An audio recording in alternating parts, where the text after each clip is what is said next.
चलिए खबरों में आगे बढ़ते बताते चले स्पेशल रिपोर्ट में कि गजा के युद्ध को 200 से ज्यादा दिन हो चुके हैं और अब बड़ी खबर यह है कि इस युद्ध में चीन कूद पड़ा है। चीन के आने से सबसे बड़ा खतरा इजराइल पर मंडराने लगा है।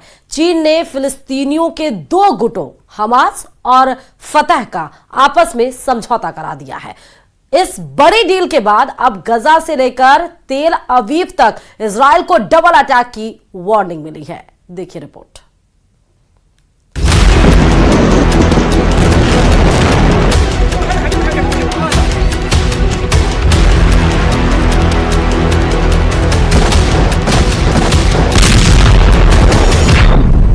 गाजा युद्ध में कूदा चीन, अब फंस गया इजराइल।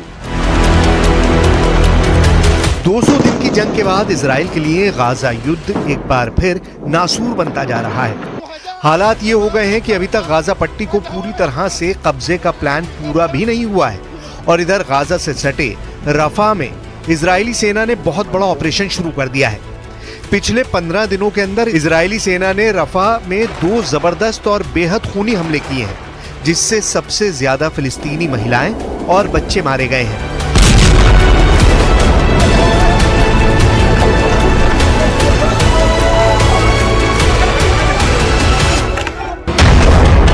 लेकिन इस बीच हारते हमास ने चीन की मदद से ऐसा कदम उठाया है जो इजराइल पर बहुत भारी पड़ सकता है।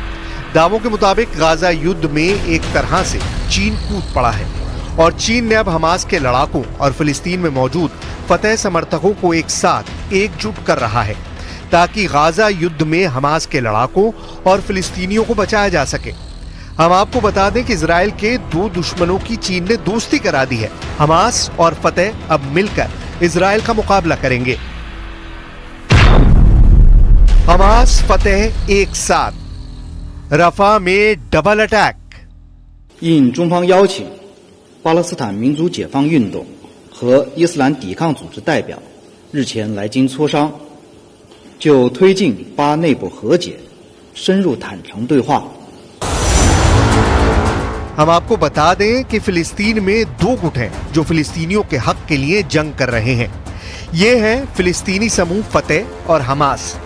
फिलिस्तीनी समूह फतह और हमास लगभग 2 दशक से एक दूसरे के कट्टर दुश्मन रहे हैं, लेकिन अब चीन ने इजराइल के खिलाफ फिलिस्तीनी समूह फतह और हमास को एक साथ ला दिया है। दोनों को इजराइल के खिलाफ एकजुट कर दिया है।